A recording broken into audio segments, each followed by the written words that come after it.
В Непале произошла крупнейшая за 3 десятилетия авиакатастрофа. В районе города Покхара разбился турбовинтовой самолет АТР-72.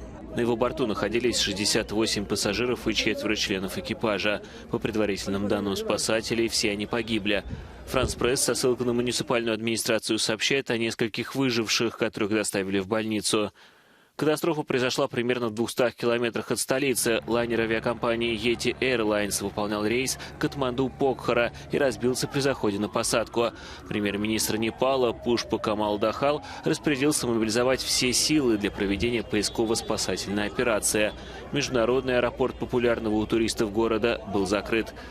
Согласно отчету Национального агентства гражданской авиации, среди пассажиров было 15 иностранцев, в том числе 4 россиян.